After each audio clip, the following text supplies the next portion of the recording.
अस्सलाम वालेकुम स्टूडेंट्स, मैं हूं राव जहांजेब अपने यूट्यूब चैनल फिजिसिस्ट जहांजेब के साथ। और स्टूडेंट्स, आज हम नया चैप्टर स्टार्ट करने लगे हैं जिसका नाम है वर्क एंड एनर्जी। और आज के लेक्चर में हम वर्क के पोर्शन को डिस्कस करेंगे विद रिस्पेक्ट टू एमसीक्यू। तो चलें स्टार्ट करते हैं। स्टूडेंट, फिजिक्स में वर्क तब होता है जब आप किसी बॉडी के ऊपर फोर्स लगाएं और वो कुछ ना कुछ डिस्प्लेसमेंट भी तय करें। तो कंसीडर कर लेते हैं एक एग्जांपल जिसके अंदर हम एक कार्ट को पकड़ के आगे की तरफ खींच के लेके जा रहे हैं। उस कार्ट पे हम इंक्लाइन डायरेक्शन में फोर्स लगा रहे हैं जबकि वो कार्ट लीनियरली फासला तय करता जा रहा है। कुछ इस तरीके से इसकी डायग्राम बनेगी कि कार्ट पे इंक्लाइन डायरेक्शन में फोर्स लग रही है और डिस्प्लेसमेंट आगे की तरफ तय हो रहा है और उनके दरमियान कोई ना कोई एंगल बन रहा है। तो वर्क डन निकालने के लिए हम क्या करेंगे, हम एक परपेंडिकुलर ड्रा करेंगे फोर्स से किसकी तरफ, डिस्प्लेसमेंट की तरफ। तो फोर्स का ये कौन सा कंपोनेंट होगा, एक्स कंपोनेंट, जिसको हम क्या कहेंगे, एफ कॉस थीटा, जो किस डायरेक्शन में होगा, along the direction of displacement. तो यहां पे वर्क डन क्या होगा, work done is equal to the product of magnitude of displacement and the component of force along the displacement. तो ये आपके पास वर्क डन होता है। यहां से हम इसको ऐसे भी लिख सकते हैं, W is equal to F D cos theta, और जो कि बराबर होता है एफ डॉट डी के। तो इस तरीके से हम यहाँ पे वर्क डन बच्चे निकाल सकते हैं। ये आपके सामने वर्क डन का फार्मूला मौजूद है। अब हम डिस्कस करते हैं एक बहुत ही इंपॉर्टेंट एमसीक्यू के बारे में जो किस तरीके से आता है। आपको पेपर में इस तरीके से कहा जाता है कि एक ऑब्जेक्ट के ऊपर हमने फोर्स लगाई, उसकी इनिशियल वेलोसिटी ये थी, तो n सेकेंड्स में उसके ऊपर किया हुआ वर्क डन मालूम करें। तो उसको हम कैसे निकालेंगे, W is equal to F S is equal to F S की जगह क्या पुट किया, जो सेकंड इक्वेशन ऑफ मोशन है, VIT plus half AT square. तो ये यहाँ पे आपके पास क्या निकल आया बच्चे, वर्क डन निकल आया n सेकंड्स में। अगर ऐसा हो कि स्टार्ट हमने कहाँ से किया, रेस्ट से, जब फोर्स लगाई तो तब बॉडी क्या थी, रेस्ट में थी, उसकी इनिशियल वेलोसिटी क्या थी, 0 थी। तो उस सूरत में ये वर्क डन किसके बराबर होगा, W इज इक्वल टू, ये देखें F, ये चीज तो 0 हो गई ना, ये वाली टर्म 0 हो गई, और F इससे मल्टीप्लाई होगा, F A T square over 2 आ जाएगा। W is equal to F A T square over 2। अब A की जगह आप F ओवर M पुट कर दें, A is equal to F over M होगा ना, तो ये क्या बन जाएगा, W is equal to F square T square over 2m। ये बहुत ही इंपॉर्टेंट फार्मूला है, इससे बहुत सारे एमसीक्यू आपके सॉल्व होंगे, तो आपने इसको अच्छे तरीके से एमसीक्यू के लिहाज से बताइए, बहुत ज़्यादा इंपॉर्टेंट है। अब ये तो वर्क डन हो गया n सेकेंड्स में, यानी 3 सेकंड के बाद कितना वर्क डन हुआ था, 4 सेकंड के बाद, 5 सेकंड के बाद, यानी n सेकंड के बाद किया हुआ वर्क डन। अब अगर हमें ये कह दिया जाए कि nth सेकंड में कितना वर्क डन होगा, यानी कि टोटल अगर 5 सेकंड वर्क डन किया है तो उसमें से जस्ट 4th सेकंड या 3rd सेकंड में कितना वर्क डन हुआ वो निकालना है। तो वो हम कैसे निकालेंगे, आपके सामने फार्मूला मौजूद है, W is equal to F VI plus A over 2 into 2n minus 1। ठीक है, अगर इसमें हम ये कंडीशन पुट करें कि स्टार्ट में इसकी जो इनिशियल वेलोसिटी थी 0 थी, यानी उसने रेस्ट से स्टार्ट किया, तो ये केस किस तरीके से बनेगा, W is equal to F A over 2 into 2n minus 1। अब यहां पे आप F ओवर M पुट कर दें A की जगह, तो क्या फार्मूला बनेगा, W is equal to F square over 2m into 2n minus 1। ये भी बहुत इंपॉर्टेंट फार्मूला है nth सेकंड में वर्क डन निकालने का। तो चलें हम नेक्स्ट चलते हैं, इसके केसेस को डिस्कस करते हैं कि किस सूरत में वर्क डन पॉजिटिव होगा, किस में नेगेटिव होगा, किस में पॉजिटिव मैक्सिमम होगा और किस में नेगेटिव मैक्सिमम होगा। तो सबसे पहला केस है कि वर्क डन पॉजिटिव कब होगा। तो बच्चे अगर ये देखें ना, आपने क्या पढ़ा है वर्क डन का formula, W is equal to F D cos theta, यानी एंगल के लिहाज से देखना है, फोर्स और डिस्प्लेसमेंट के दरमियान एंगल के लिहाज से देखना है। तो अगर एंगल आपका हो 0 और 90 के दरमियान में, तो आपका वर्क डन क्या होगा बच्चे, पॉजिटिव वर्क डन कहलाएगा, और इसको हम कहते हैं एक्यूट एंगल। तो सवाल कुछ इसी तरीके से आ जाता है कि अगर एंगल एक्यूट हो तो वर्क डन क्या होगा, आप बताएंगे जी पॉजिटिव होगा, या ऐसे भी आ सकता है कि work done is positive for the angles between 0 and 90, या एक्यूट एंगल्स के लिए। अब बात करते हैं कि पॉजिटिव तो हो, लेकिन पॉजिटिव जितना मैक्सिमम हो सकता है वो किस एंगल पे होगा। तो अगर एंगल बराबर हो आपका 0 डिग्री के, तो आपका वर्क डन पॉजिटिव होगा। कैसे होगा, W is equal to F D cos 0, तो एफ डी आ जाएगा ना, पॉजिटिव मैक्सिमम आ जाएगा। ये कौन सा एंगल है, इसको आप कहते हैं जी पैरेलल। अगर फोर्स और डिस्प्लेसमेंट आपस में पैरेलल हो तो वर्क डन क्या आ जाएगा, पॉजिटिव मैक्सिमम, जिसको FD भी लिख सकते हैं। अब हम बात करते हैं कि वर्क डन 0 की सूरत में होगा, यानी कोई वर्क डन नहीं होगा। अगर फोर्स और डिस्प्लेसमेंट के दरमियान में जो एंगल है वो कितना हो बच्चे, 90 डिग्री, तो क्या होगा, वर्क डन 0 होगा, यानी एंगल किसके बराबर हो, 90 डिग्री, तो वर्क डन 0 होगा। और 90 डिग्री के एंगल हम कह सकते हैं जी राइट एंगल हो, तो राइट एंगल जब भी होगा तो वर्क डन क्या आएगा बच्चे, 0 आएगा। अब बात करते हैं कि वर्क डन नेगेटिव की सूरत में होगा। नेगेटिव बच्चे इस सूरत में होगा अगर आपका जो एंगल है वो 90 और किसके दरमियान हो, 180 डिग्री के दरमियान हो, तो आपका वर्क डन होगा नेगेटिव। इन एंगल्स को कहते हैं ऑब्ट्यूज एंगल्स। तो इनको आपने याद रखना है, इनके नाम को, क्योंकि इन्हीं के लिहाज से MCQ आ जाते हैं। तो बाद बच्चे ये भूल जाते हैं, आपने 7th 8th में 9th में ये चीज़ें पढ़ी तो हैं, लेकिन बच्चे भूल जाते हैं कि एक्यूट एंगल कौन सा है, ऑब्ट्यूज कौन सा है, तो इनको आपने याद रखना है। अब नेगेटिव तो हो, लेकिन नेगेटिव मैक्सिमम की सूरत में होगा, वो होगा बच्चे अगर फोर्स और डिस्प्लेसमेंट के दरमियान एंगल हो 180 डिग्री, तो क्या होगा, नेगेटिव मैक्सिमम वर्क डन होगा। इसको हम कह सकते हैं जी ये एंटी पैरेलल, यानी फोर्स और डिस्प्लेसमेंट अगर आपस में एंटी पैरेलल हो तो वर्क डन क्या होगा, नेगेटिव मैक्सिमम होगा। अब चंद एक छोटी छोटी बातें डिस्कस कर लेते हैं कि ये स्केलर क्वांटिटी होती है, इसका SI यूनिट जो है वो जाउल है, जबकि CGS यूनिट जो है वो ERG है। अब सवाल ये पैदा होता है कि जाउल को ERG में कैसे कन्वर्ट कर सकते हैं, तो एक बड़ा सिंपल तरीका है कि 1 जाउल जो है आपके पास बराबर होता है 10⁻⁷ ERG, इसका ERG यूनिट है। CGS ये आपने याद रखना है अच्छे तरीके से, इसकी जो डायमेंशन है ml² T-2 इसकी डायमेंशन है। अब हम नेक्स्ट देखते हैं कि वर्क डन कांस्टेंट फोर्स की मदद से किस तरह होगा और कैसे उसको मालूम कर सकते हैं। उसको हम ग्राफ बना के भी मालूम कर सकते हैं। कैसे जी, फोर्स और डिस्प्लेसमेंट के दरमियान में आपने ग्राफ बनाया, किसके लिए, कांस्टेंट फोर्स के लिए। तो कांस्टेंट फोर्स क्या है आपके सामने, ये देखें, ये फोर्स क्या है, कांस्टेंट है। अब फोर्स कांस्टेंट है, इसके अंदर जो एरिया आ रहा है, फोर्स डिस्प्लेसमेंट कर्व के अंदर जो एरिया आ रहा है, उसको हम अगर मालूम कर लें तो वो हमें वर्क डन देगा। Area under FD curve gives work done. ठीक है, कैसे एरिया निकालेंगे भाई, अगर फर्ज कर लें इस ग्राफ की शेप है जैसे यहाँ नजर आ रही है आपको, रेक्टेंगुलर शेप है, तो आप क्या करेंगे, लेंथ मल्टीप्लाई विड्थ, तो वो क्या आ जाएगा आपके पास, एरिया। तो सिंपल यहाँ पे जो वर्क डन आएगा W = FD के साथ मैं पैरेलल लगा रहा हूं क्योंकि ये पैरेलल के केस में होगा।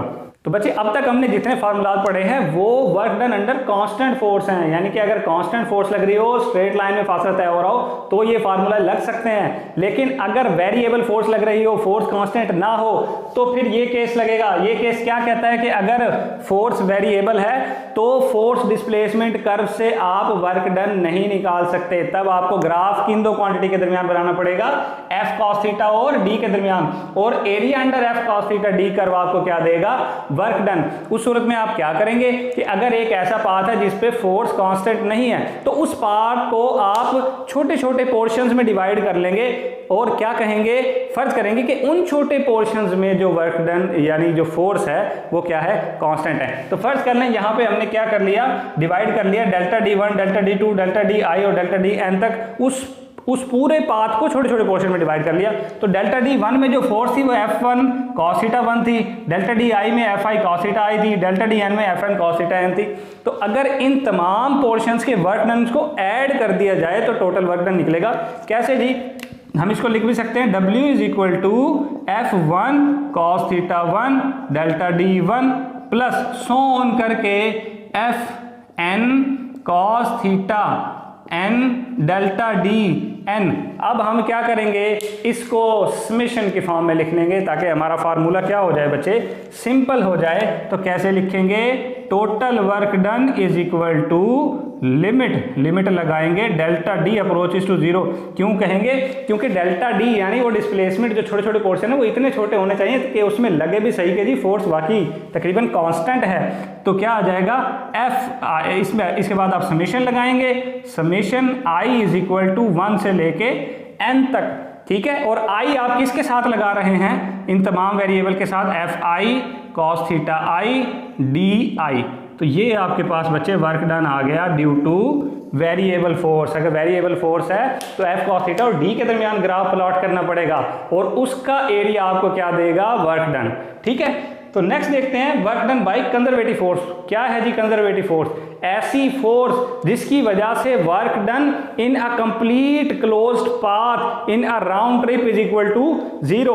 अगर work done in a closed path आपके साथ क्या आ जाए 0, तो ऐसी फोर्स को कहेंगे, क्या कहेंगे जी? Conservative force. दूसरा, ये जो वर्क है ये पाथ पे डिपेंड नहीं करता, इंडिपेंडेंट ऑफ पाथ होता है। तो इसकी वजह दो डेफिनेशन है आपके पास, किसकी? कंजर्वेटिंग फोर्स की। क्या जी?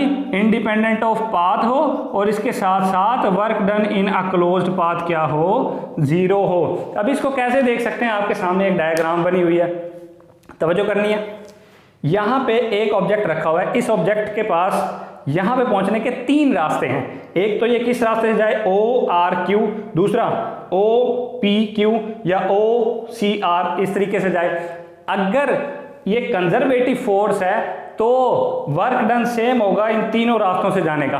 तो देख लेते हैं कैसे सेम होगा।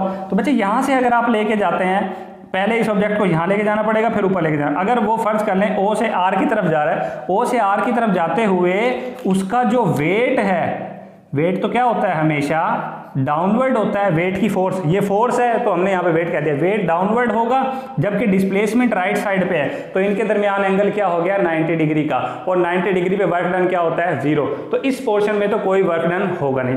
अब बात करते हैं इस पोर्शन की। यहाँ पे डिस्प्लेसमेंट या हाइट ऊपर की तरफ है, और क्या है जी? वर्क डन तो हमेशा ही नीचे की तरफ होता है, W, ठीक है। इसके साथ लिख दो जी mg, ठीक है। और हाइट क्या है? ऊपर की तरफ। तो दोनों के दरमियान एंगल क्या हो गया? 180 डिग्री का, दोनों ऑपोजिट होगी ना। और उस पर क्या होता है? नेगेटिव मैक्सिमम वर्क डन, जो कि क्या होगा? -mgh, cos 180 -1 होता है इसलिए, ठीक है। यानी यहां से लेके यहां तक जाने का जो वर्क डन है वो -mgh है। अब इस पाथ से मालूम कर लेते हैं। ऊपर की तरफ जा रहे हैं, हाइट ऊपर की तरफ तय हो रही है, डिस्प्लेसमेंट ऊपर की तरफ तय हो रहा है, जबकि वेट जो है उसकी फोर्स नीचे की तरफ लग रही है, 180 डिग्री का एंगल हुआ। तो यहाँ पे जो जाने का वर्क डन है वो भी -mgh है, जबकि अगर यहाँ से यहाँ तक जाने का वर्क डन निकालें तो वो 0 आएगा, क्योंकि वेट नीचे की तरफ है और फासला किस तरफ तय हो रहा है? राइट साइड पे, और इनके दरमियान एंगल क्या हो जाएगा? 90 डिग्री। तो हमने देखा कि इन दोनों पाथ से मूव करके जाएं, वर्क डन -mgh होगा। अब दरमियान वाले पार्ट से भी जाएं तो भी -mgh ही आएगा। वो कैसे निकालेंगे? वो इस तरह डिफरेंट पार्ट्स में डिवाइड करके। तो तीनों के लिए -mgh जवाब आएगा, ठीक है।